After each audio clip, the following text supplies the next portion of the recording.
Welcome, everyone. Welcome as you are joining, and I see you popping in. It's nice to see you all here. Welcome, welcome, welcome. And as usual, I have a more than human guest who I would like to invite in today as you're all arriving. I know in the past couple of months, we've had tigers, we've had whales, we've had all sorts of interesting creatures from the more than human world. And I have one who is particularly diverse for you today. So stick with me and I'll explain later. But here is our guest from the more than human world.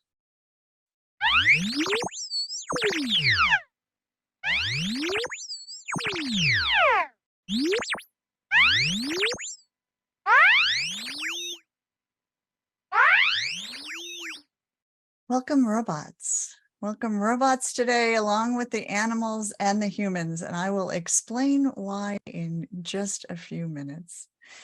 It's so nice to see you here. Good afternoon. This is Compassion Consortium Sunday Service. I'm Reverend Sarah Bowen, and I'm joined today by co-founders Victoria Moran and by William Melton. Phil is back from his much-needed vacation, and oh, are we so glad he is here to navigate us through the Zoomosphere and later add our service up to YouTube in case you would like to see it. Hello, future people who are watching at a future time. Elaine's here too for our Compassion and Action segment today with Charlotte Cressey, and we have Judy Carman joining us as well. So we've got a beautiful packed hour and a half for you here. We hope that we'll have moments of excitement and moments of ease and comfort as well. All of that, all of the emotions. To ensure we don't have unwanted disruptive guests, we've turned off some of the Zoom sharing functions, so you'll notice you won't be able to use some of those. We meet for Sunday service on the fourth Sunday of each month. If you're new to us, welcome. We're interfaith, interspiritual, and interspecies. Interfaith means we welcome people of any spiritual or religious tradition. Whatever you do, we are okay with that. Any philosophy or system of meaning making, we welcome you, and we feature a diverse range of these practices. Interspiritual is a term that is coined by Brother Wayne Teasdale. One of you asked me the other day where that word came from. It came from Brother Wayne Teasdale, and it means that we believe underneath all of those different paths in interfaith, we can find commonalities, particularly some shared values of peace, compassionate service, and love for all of the Earth community. And finally, we're interspecies, which means we consider the needs of the other than human beings who we are sharing the planet with, whether that is a dog or cat in your home, or that is an animal that is being exploited in a human system, or one that is free living outside of your window. At the beginning of each service, I offer an acknowledgement drawing our awareness to beings who are indigenous to a specific habitat. So here's what I have for you today.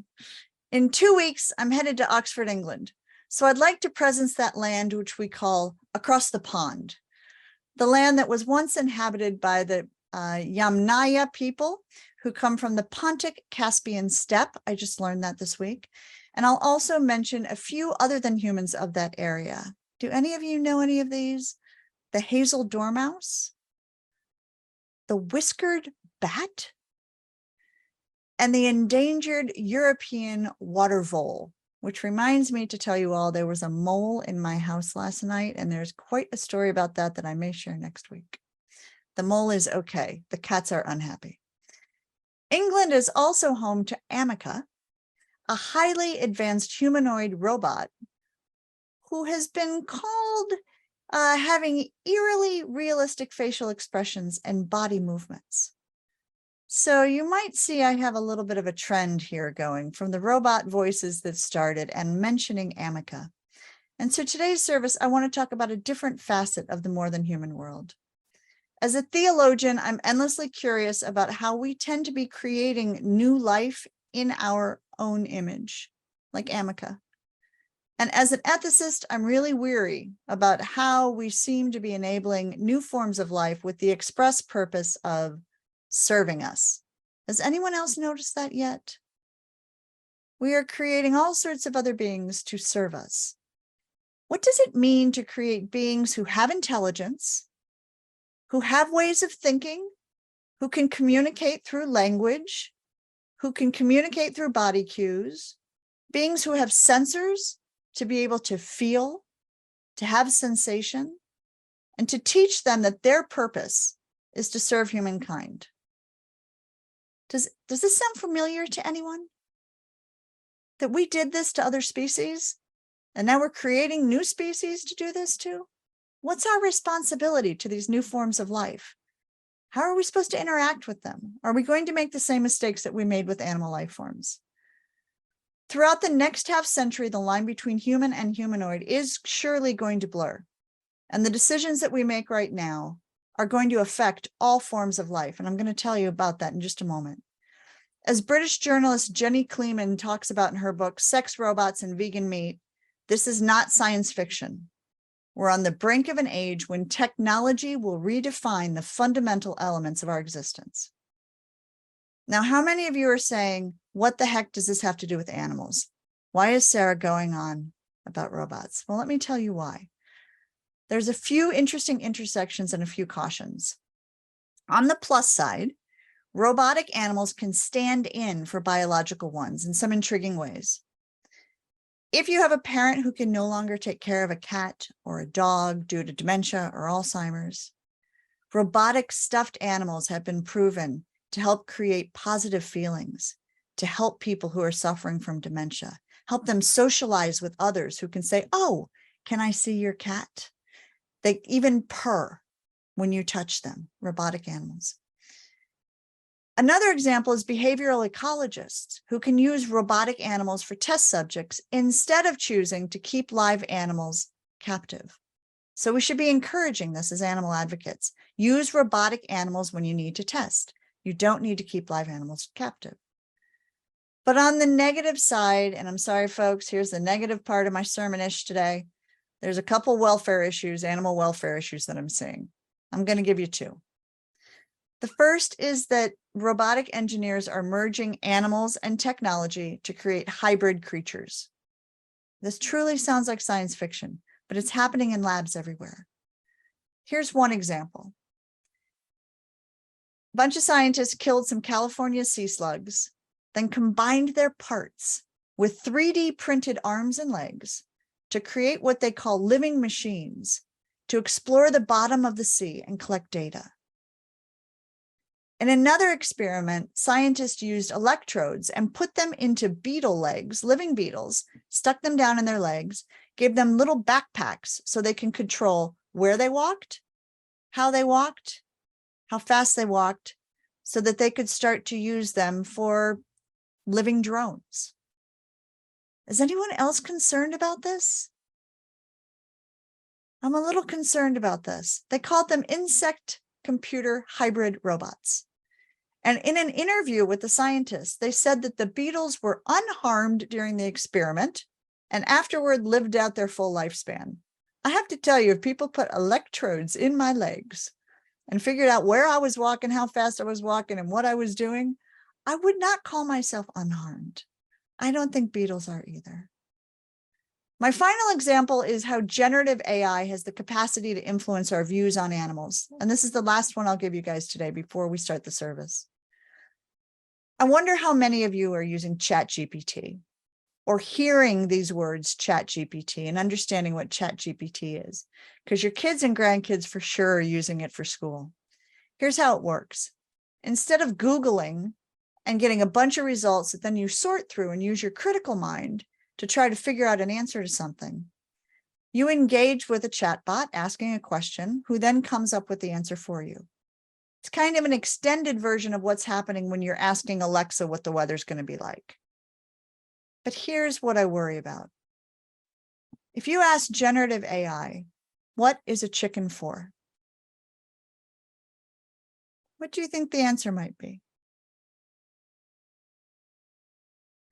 So as time progresses here, we are going to be using more and more apps to mediate the answers to our questions and our research. And our kids are doing this, grandkids and their kids.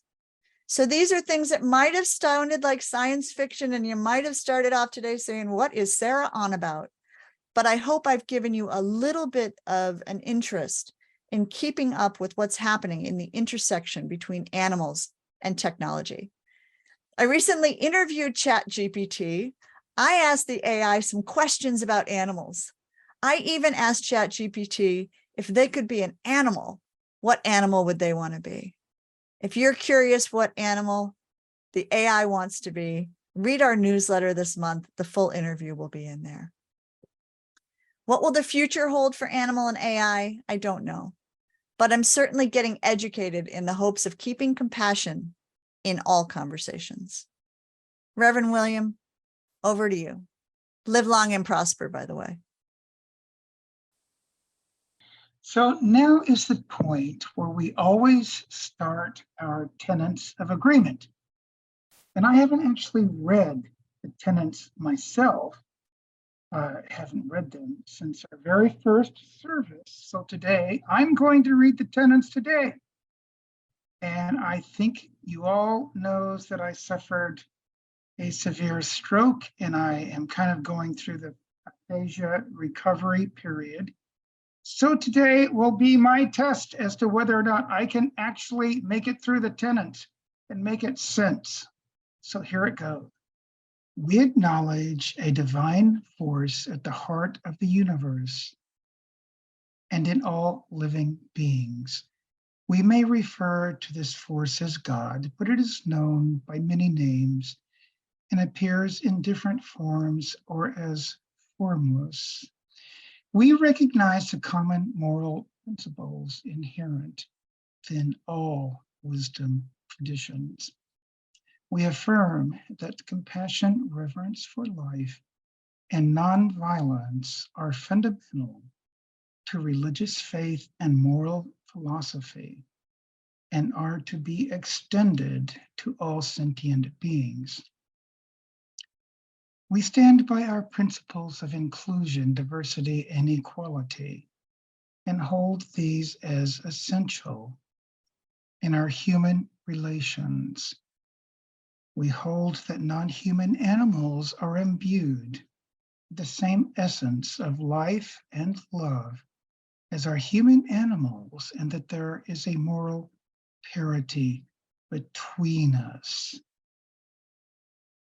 We avow that humans do not own the earth, its resources, or its inhabitants, but instead must be involved in their protection and care. We endeavor to eat and live in a kind and sustainable manner, moving away from animal foods and animal-derived clothing, as well as any activities that cause harm to our fellow beings, human or otherwise. We aim to provide spiritual comfort, fellowship, and food for thought to those practicing or exploring a vegan lifestyle. We offer guidance and peer support for all those seeking a more compassionate and spiritual life. We commit to sharing these principles freely with humility and respect in support of non-human animals and the earth. Yay! Okay, all right. It is time for our interspecies practice today. So I'm going to give everyone a little bit of a practice inspired by animals. Has anyone heard we're going to Parliament in 2 weeks or 3 weeks here? We're going to be talking about that a little bit more today, but we are headed to the Parliament of World Religions, along with another, 10 to 14,000 other folks, if there's the same amount of people that were in Toronto. But to have interfaith dialogue and to have conversations, and we are headed there to represent animal voices, and we're not necessarily allowed to bring them with us into the conference hall. So we are going to bring their voices, and we are going to bring their images, and we are going to bring their sounds on in. And so today our interspecies practice is inspired by one of the ones that we're going to do there in our interfaith celebration for animals. So I'm going to ask you to move a little bit, or invite you to move a little bit, and to do a little bit of a body scan, And then we're going to think about embodying some different types of beings. So start now by just taking a deep breath. And as long as you are not driving your car, I'm going to invite you to close your eyes gently. Take another breath. We always start with the breath. And exhale.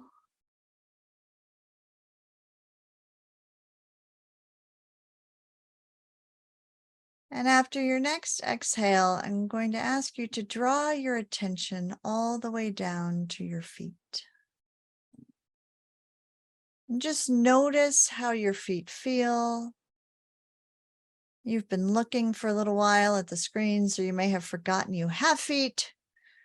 See how your feet feel, maybe move them around. Feel them press into the ground, grounding us. And now draw your attention up your lower leg to your knees. Think about the wonder that your knees are, allowing you to bend your legs. Some of us might have older knees that don't function as well as they used to. We might feel a little discomfort or pain in our knees. Just notice how they feel. And drawing your awareness up your upper legs to your hips, to your root chakra, to your genital area, up into your stomach. Rest here for a moment in your belly, noticing if it's full or if it's empty, if it's growling or if it's still. Thinking about what you've fed it, what you've fed yourself, how that nourishes your body.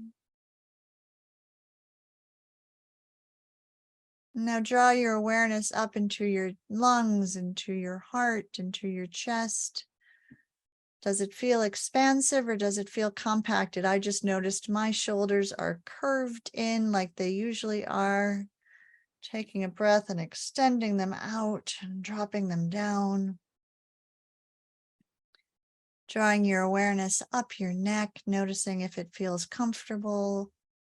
A lot of us have stress in our necks and our upper back and our shoulders. That's where we hold our tension or our frustration when we don't feel heard, when we feel contradicted, when we feel invalidated, when we feel like we cannot speak for ourselves. We hold that in this clenched area of our neck.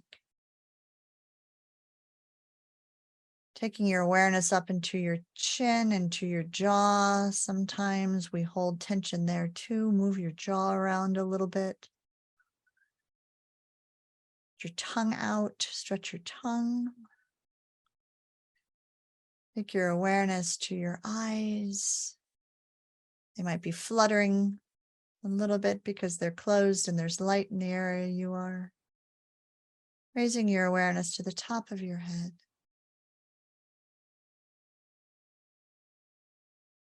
Now from here, as we go back down or back up our bodies, we're going to do it from a not human perspective. Draw your attention again down to your feet. Now I want you to imagine that your legs are as long as a giraffe's. 6 feet from your foot to your hip. Can you stretch them just a little further? Can you stretch, pulling your hips up, shifting them from side to side? What would it be like for you to have legs like a giraffe? I could spend half as much time on a treadmill. What would that feel like? And now moving your attention to your arms, stretch your arms wide out either side of you. You now have the wingspan of an albatross. Your wingspan is 12 feet from tip to tip. 12 feet. Stretch into 12 feet. Maybe a little flapping going on.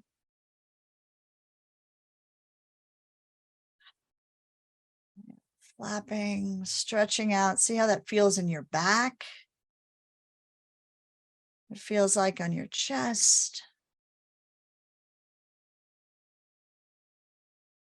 And now bringing your arms back in, or your wings, I should say, crossing them across your chest and feeling the stretch in your back, as if your wings are pulled in the front of your body. And now draw your attention to your neck. I'd like you to imagine that your neck is now as long as a sauropod. Some of you are thinking, Sarah, geez, robots now dinosaurs, but yes, we're going there. 46 feet long. Imagine your neck is 46 feet long. How could you turn it? How could you stretch it? Ah, that feels good. I'm going to be a sauropod all week. And now we're going to create space in your mind. Imagine that your brain is spacious, that it is as large as the Fugaku supercomputer in Japan, which can process over 442 petaflops. Does anyone have any idea what a petaflop is? I did not, but I'm going to clue you in. A petaflop is 1,000 million operations per second. 1,000 million times 442. Imagine spaciousness, enough spaciousness in your mind for that. Imagine memory, ease, place to store all the things we forget, like where your car keys are, and whether you fed the cat enough today.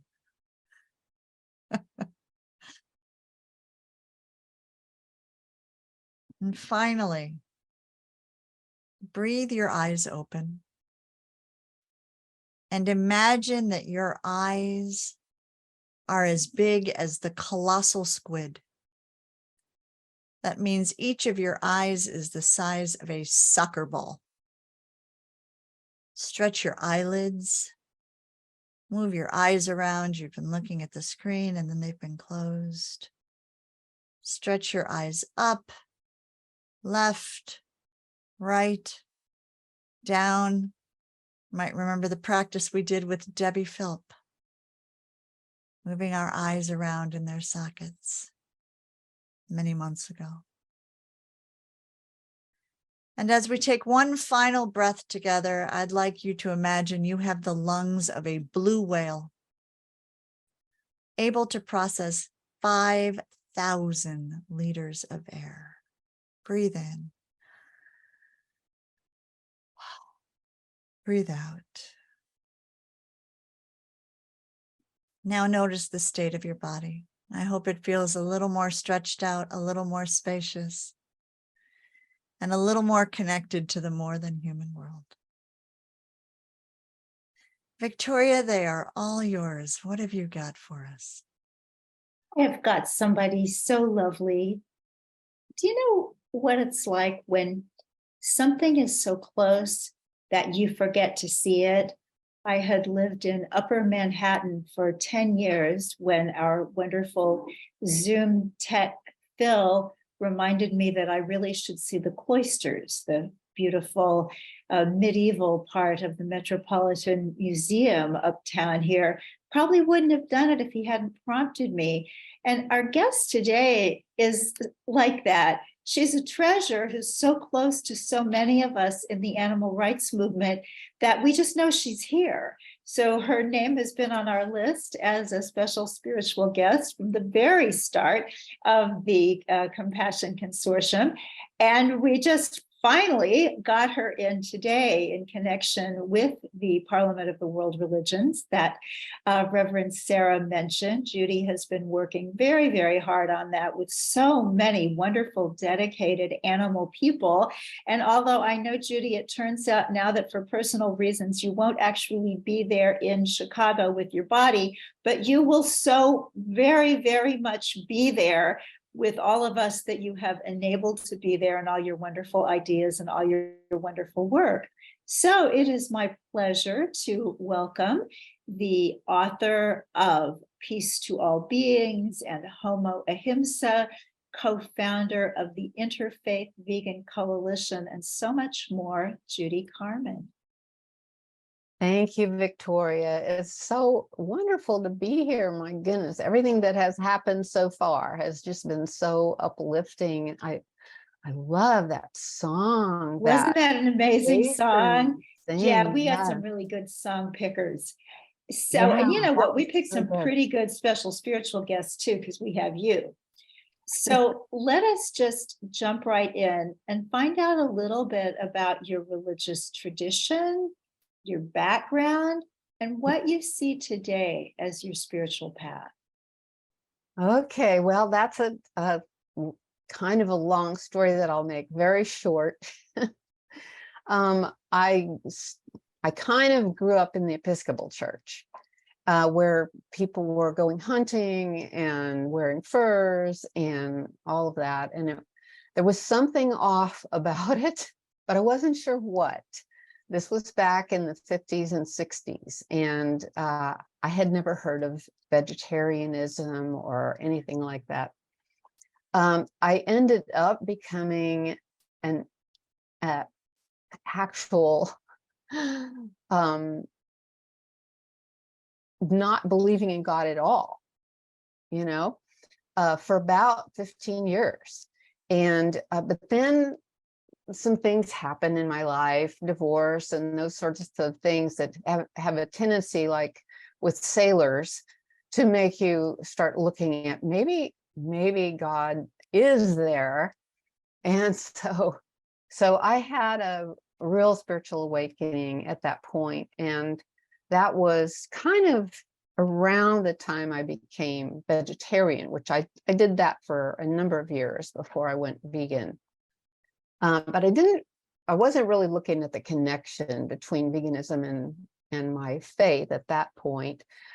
I was looking at Native American religions, all the different religions. I was avoiding Christianity because of my experience with Episcopalianism. And so I kind of pulled a lot of truth out of all the religions that I studied. And it looked to me like it was pretty much the same. The golden rule: be kind, love one another, God is love. But I still, as I was becoming vegetarian, I was trying to put those things together. So how can all these people, religious people, be eating animals and causing so much cruelty to them? And I grew up in a house where my dad was a big game hunter. And so there were heads and rugs, like a polar bear rug and a zebra rug on the floor, and heads all around on the walls. And we ate a lot at the Golden Ox, which was right by basically the slaughterhouse in Kansas City when it was in the middle of town, downtown. And I know, Victoria, you probably remember the Golden Ox, but then I discovered the Golden Temple in Kansas City. So I went from the Golden Ox to the Golden Temple, and the Golden Temple was an Indian restaurant. And that's where a lot of us learned how to eat vegetarian. What do you actually do? How do you do that? because remember, this is Kansas City, so there wasn't a lot of information there. And back then, oh my goodness, there was maybe 1 or 2 vegetarian cookbooks. Can you imagine? Some of you young folks probably can't even imagine that, because there are thousands of vegan cookbooks now, but back then there weren't very many. So we were kind of on our own and learning how to eat that way. So that kind of, well, to kind of sum it up, I guess I started seeing my faith as simply love, that God is love. Love is everywhere. We breathe in love with every breath. And I learned also that Jesus was an animal liberator. And there are some well-known people in our movement who have posited that Jesus's family was vegan, that they were against animal sacrifice, and that he very well could have been crucified for freeing the animals in the temple. So that really got me going. And so Jesus is really my guy. And I don't really follow a lot of the dogma, but I just kind of try to keep it simple. I'm not a Bible scholar at all. And so but to me, it is so simple, because most religions, including Christianity, abide, or at least try to abide by the golden rule. And that fits perfectly, because the golden rule is veganism. And it is Ahimsa, which we'll talk about in a little bit. So I guess that's pretty much where my faith is at this point, and it feels really good. Well, it sounds really good. So how did your connection to animals, your concern for animals start? Was it because of the heads and body parts in your house, or did you just show up on Earth caring about all beings? I think we all show up on Earth that way. I really do. But I think it gets pounded out of us in many, many ways, from what we eat and just so many things, because the cruelty to animals is compartmentalized by the vast majority of people. So whereas they will say, if you ask them, would you hurt an animal on purpose? They're going to say no. But by compartmentalizing what they're eating and many other things, wearing and so forth, they kind of turn a blind eye to that. But I think that I'm just extremely grateful that I was somehow blessed with being able to see through those programs that we're all subjected to in this culture and many, many other cultures.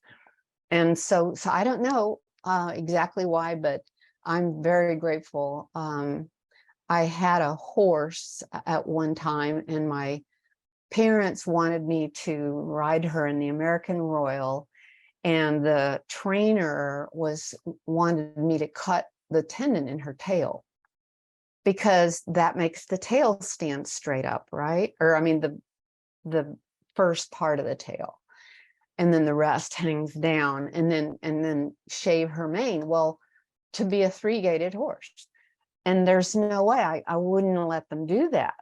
So I entered the American Royal thing with a horse that did not look like the other horses.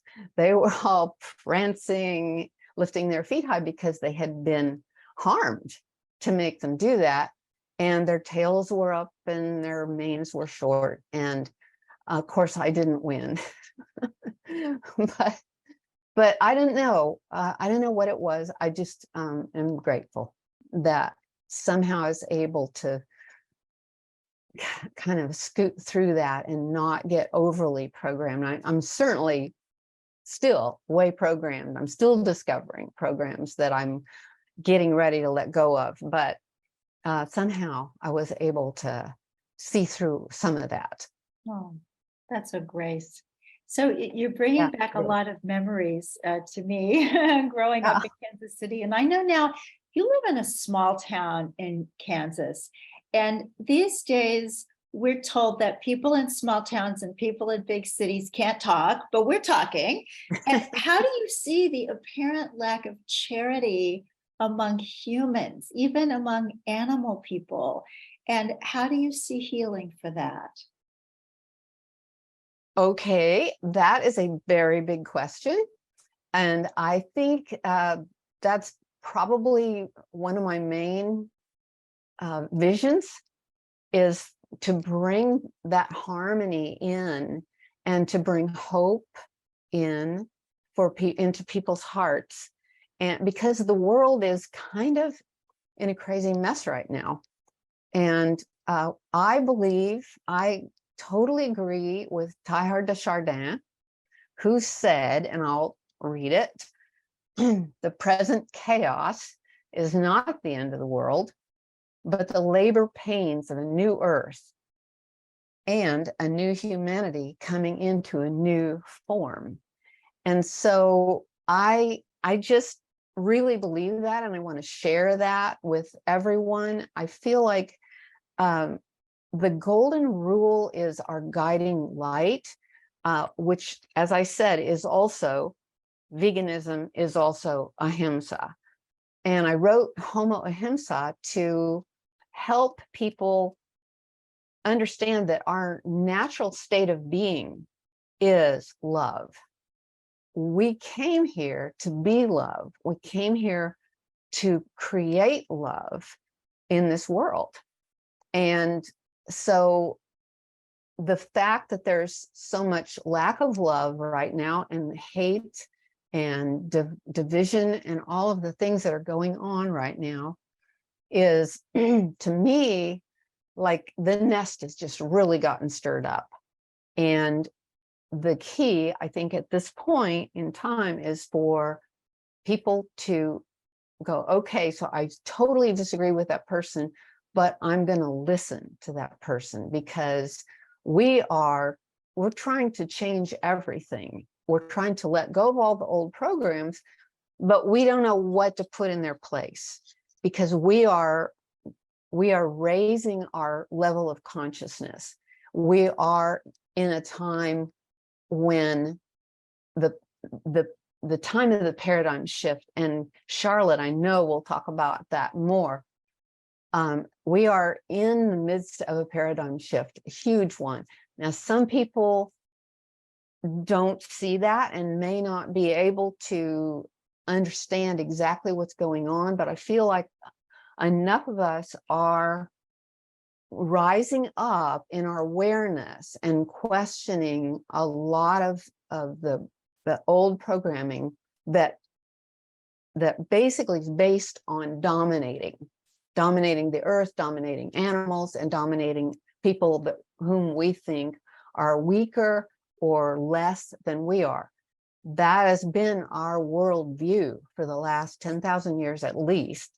And we are rising up to this new plane of consciousness where we're understanding that we are all equal, that we are all beings of love, and that we are here to be love for each other and really create a new world, bring heaven to earth. But that's going to require a lot of inner work for all of us. And that's another thing I talk about in the Homo Ahimsa book. And I just realized I haven't defined Ahimsa for anyone who doesn't know what it means. It's the Sanskrit word for non-harm. Himsa means harm, and ah is non-harm. So, and of course, we can extend that out to nonviolence and love and kindness. Go ahead. So in that book, you actually are proposing a different kind of evolution, that human evolution is to proceed in the direction of more and more nonviolence. And I would say more and more expression of divinity in the human race. A lot of people would say, it looks like it's going backwards. So tell us your evolutionary projection. Well, in a way, it is backwards in a way, because many creation stories from indigenous people and most of the major religions start out with the idea that all beings lived in harmony with each other and no one ate anyone else. So that is in our psyche, that idea that we could live like that we could go back to the garden. But I think that we are coming to a place of higher consciousness than I'm not saying that exactly right, but in the sense that we are moving from that place and then going through this long period of violence against each other and against animals and the earth, and then coming to this new place where we see, okay, we can bring heaven to earth, but we're going to do it in such a way that human beings are transformed, so that the evidently there was some sort of little thing in the human brain way back then that took human beings from living in peace with all beings to going, hey, maybe I can, kill that person, or I don't like that animal, so maybe I'll just kill that animal, or maybe I'll eat that animal. There was something in the human brain at that time that led us on that dark path. And I believe that we are on the precipice now where we are going to rise up and purify our brains, let's say, or our minds, because this is what our spirits have been leading us to do all these years. And so we have the spiritual assistance now, I believe, to purify our minds, whatever you want to call it, that energy field that connects all of us to all beings, all life, and understands perfectly that we're all equal, that there's no separation and there's no reason to do harm or to dominate. We're partners. And so that's where we're heading, I believe. And all this chaos, I think, that we're seeing is a sign that we can get there if we just hang in there and keep being love. And what you all are doing with the Compassion Consortium is a big piece of that, giving people, anyone, regardless of their religious affiliation or belief system, to come and be together and see this truth. And that's what we need to do, is be together and share this and know and believe and have faith. Wow. Well, that's why we're here, and our time is just about up.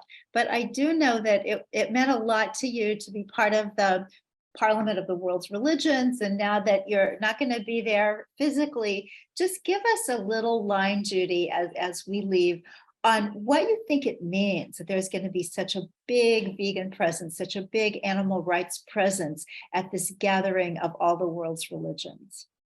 Well, it's just huge. It's so exciting. And I've been involved in the planning, and I'm going to continue to be involved in the planning with the Interfaith Vegan Coalition, and which everybody, that's interfaithvegancoalition.org, lots of resources there, and the Compassion Consortium and other entities.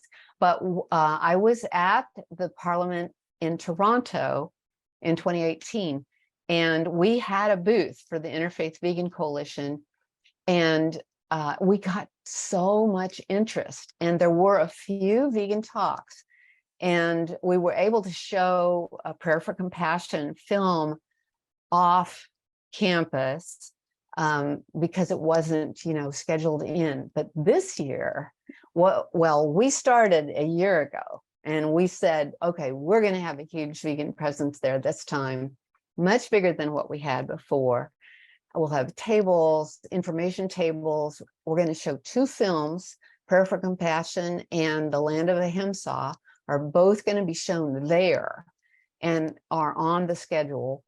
There will be many, many speakers, including you all, and there will be some panels, and also the traveling art exhibit that shows has a panel for each religion that Lisa Kemmerer curated.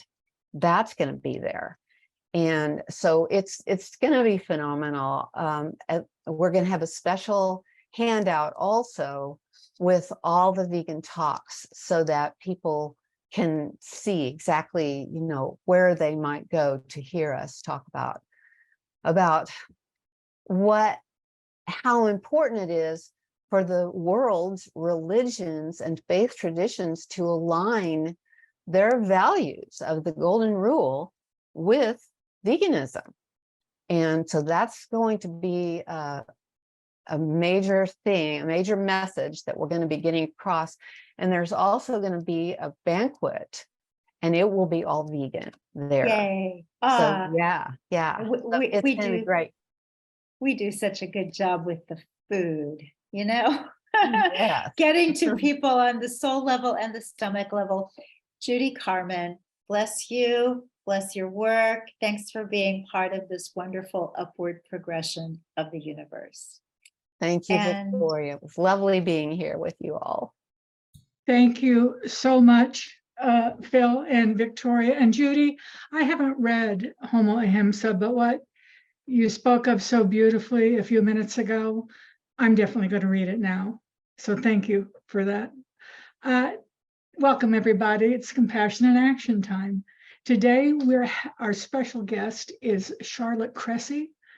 Charlotte holds an MA in women's spirituality. She's a writer, a teacher, a group facilitator, and as she says, a lover of life. She's also been vegan for 26 years. So welcome, Charlotte. We're so glad you're here.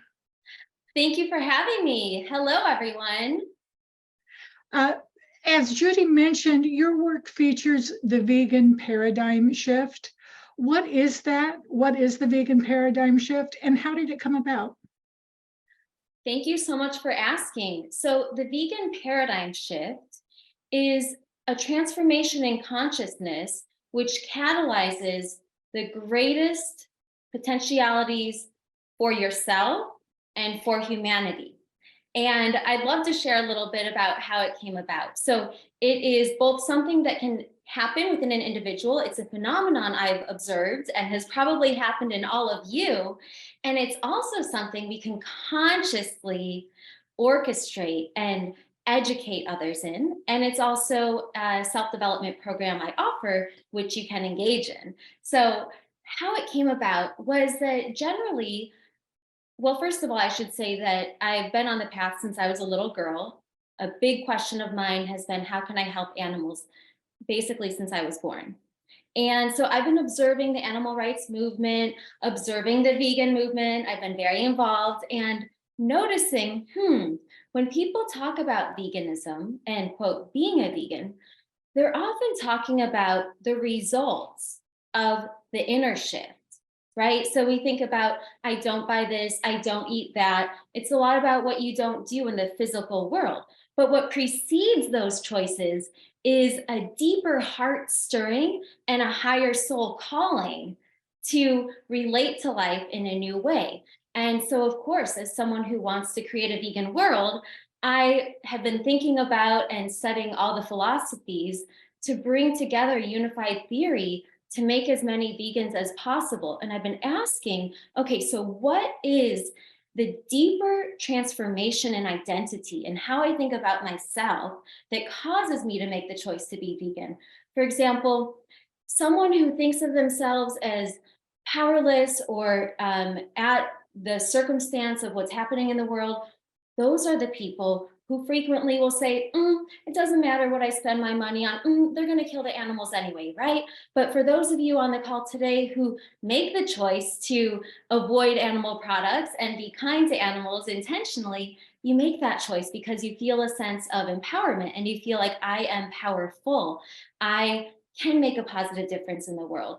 So the vegan paradigm shift came out of deep inquiry into what happens in the individual, and then also looking into the future humanity. How can we change all systems, not just the treatment of animals, but how can we revolutionize and bring in the best of the future humanity in every institution, every discipline, down to even architecture. Once people make the shift to the total vegan paradigm shift, so it's not just, oh, I don't eat this, I don't buy this, but it's a new way of relating, even our architecture is going to change because, for example, you'll be naturally building ramps so that animals don't die in window wells and things like that.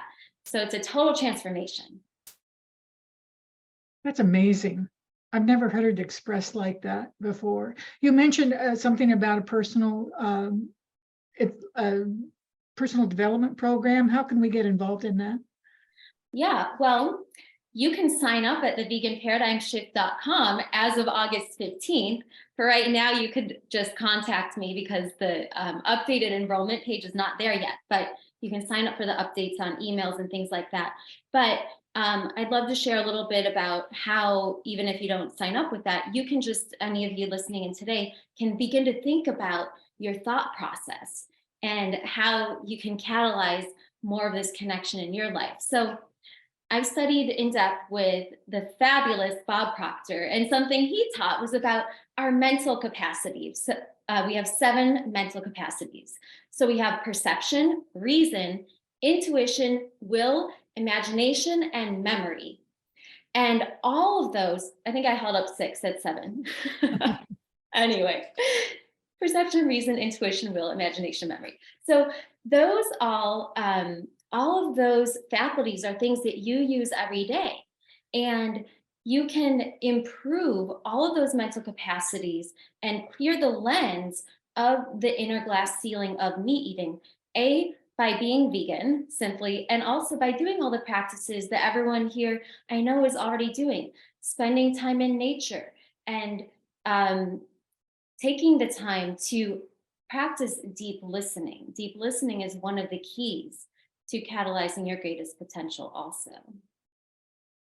You mentioned going beyond what you eat, what you buy, as a way to express and live veganism. What do you personally do to involve your vegan philosophy into everyday life? What does a normal day look like for Charlotte Cressey? Oh, thanks for asking. It can look like lots of things, but I think the main thing is that for me, there is no separation between my veganism and how I live my life.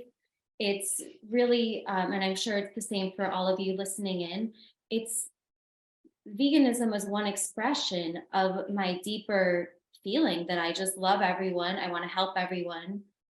I love each of you. I'm grateful for each of you. And so as I go throughout my day, I'm always listening to the animals I meet, the people I meet, and the deeper meaning of what it is that I'm experiencing, the synchronicities, and also noticing how can I serve.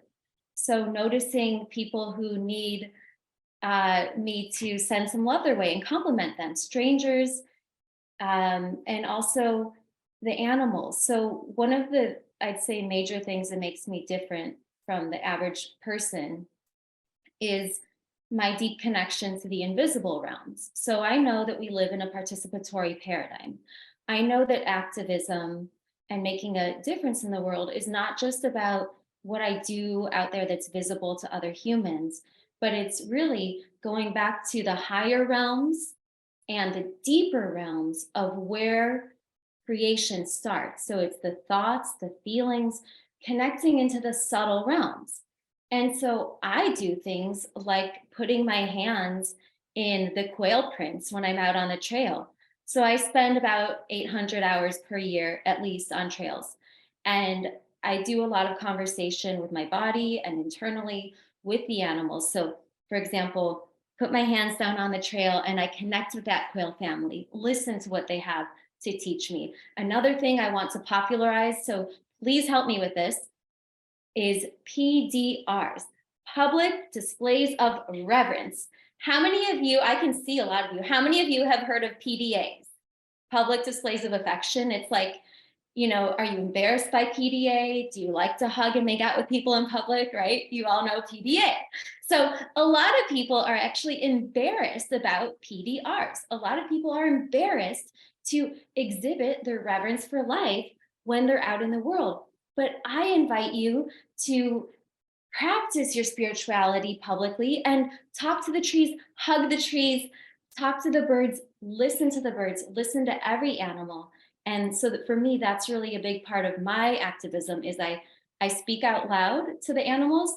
And not only does that help the animals who are present and what's visible to the humans, but I'm going into the deeper realms, but it's also an education for others. So for example, if I'm doing a prayer for an animal who's died, people will often ask me, I've led people in prayer before as well, where there might be a dead animal and I will randomly convene a group of us to do a prayer, move the animal off the road, things like that.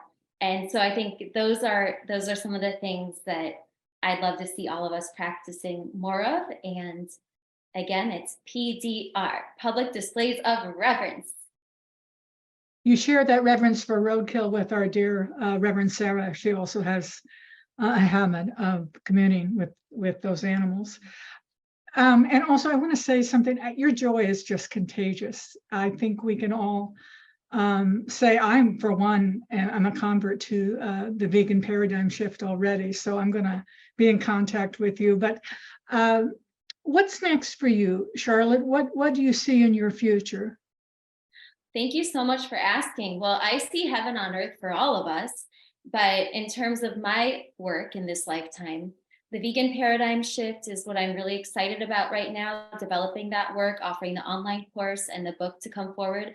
I'm also offering something for change makers like ourselves called Level Up Your Leadership Destiny that's launching in the new year. And that's for people who want to go deeper, whatever type of social movement you're involved with. If you feel called to bring together your sense of pain around what's happening in the world, along with your unique gifts and special talents, and bring something different to it. Because I think it's really important to know that conformity is the biggest block to heaven on earth. Again, conformity is the biggest block. So being exactly who you are is the most important thing. And so my teachings help you to really discover your unique calling. So I'm excited about that. And as Judy talked about, the Parliament of the World's Religions happening in just a few weeks. I have 5 presentations for that, and we will be celebrating together. We have over 20 presentations as a flock of vegans. And so those are some of the things I'm excited about, and hopefully just getting to know all of you better as well. I feel like I'm just so blessed to be a part of this. Thank you for including me, and I'm so grateful. Well, we're grateful you're here. One last question, one we like to ask a lot of our guests, is after we leave this meeting, what can each of us do right now, today, to make the world around us a more compassionate place? I'd say go listen in nature for the answer for you personally. Spending time in nature. I can't prescribe one blanket answer to everyone, but just it'll come to you. That's beautiful. Thank you. And I wish I could be at the Parliament of Religions to see your presentations, to see everyone's. But thank you so much for the joy you brought with you today. And I hope most of us check out Charlotte's website and her work in the future. Back to you, Sarah. I am about to have a public display of reverence. Yes. I may just have to rename blessings and prayers public displays of reverence. And on that note, Phil, if you will open chat so that this can truly be a public display and not just based in what I'm going to be saying. For those of you in the Jewish tradition too, I want to presence an observance that's coming up, Tisha B'Av, where communities gather around grief. For their public display of reverence around grief, a time of fasting, a time of prayer for the suffering in the world. And so for today's blessings and prayers, as we close out our service today, what I'm going to do is offer a prayer using sand to honor the animals of the earth, those who might be suffering, those who also might be having joys and being thriving, that our thoughts and words and actions might contribute to their happiness and freedom. For beings of all species, of all sizes, of all shapes, of all genders, and of all colors. So I will weave in anyone that you will include in the chat over there. If there's somebody that you need blessings or prayers for, please add them in there. All right, here we go, folks. So we are going to start. So I have here a little bit of starting that I have already done. Prayers for Beth Ertz and for her dog Teddy, who had a mishap at the vet's office. Prayers for all beings that they be well. Prayers for all the beings who are violet.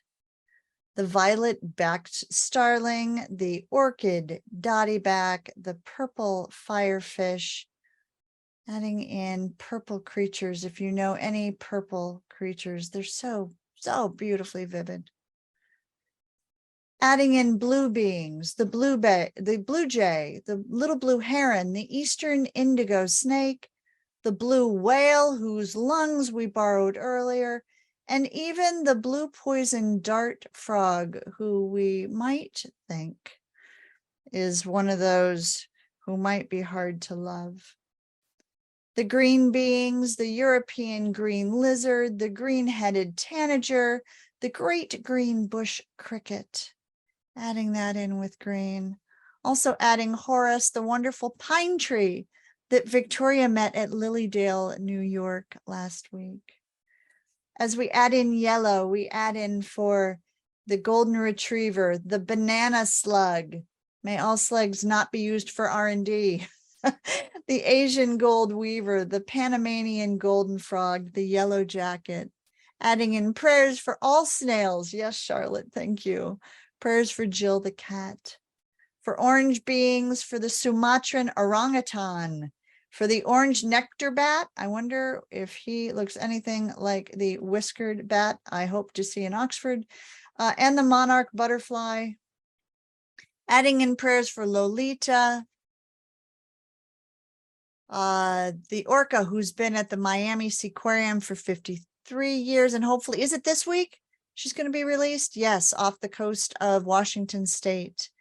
For the fox, perfect, Ruth. I have read for your fox, read for the fox in Ruth's neighborhood who suffers from severe case of mange, adding in the scarlet ibis, the tomato frog, and the red kangaroo, folks.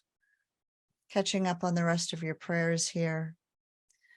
For Gulliver, the horse, for Karen's brother, Dwayne, who's fighting forest fires in Canada, and thank you that he is. For Rupert, Reverend Williams, and Victoria's dog son, who fell while out on his walk today. Oh, sorry, Rupert. He comes from hoarding and is very afraid, so we hope that won't provide a setback. For Teddy's healing, for the dog woodchuck who is having behavior troubles, for crickets being farmed for protein food. Amen. Prayers to Chris Rude. Prayers to all ocean dwellers. So here's what we've got, folks. This will go on my altar in all of the places that we put all of our blessing prayers. I might call that now my public display of reverence shelf. Charlotte might do that. Prayers for Wendy. And Phil, as these continue to come into the chat, if you could bring up our last slide so we could offer our prayer-ish blessing that we all offer together each week.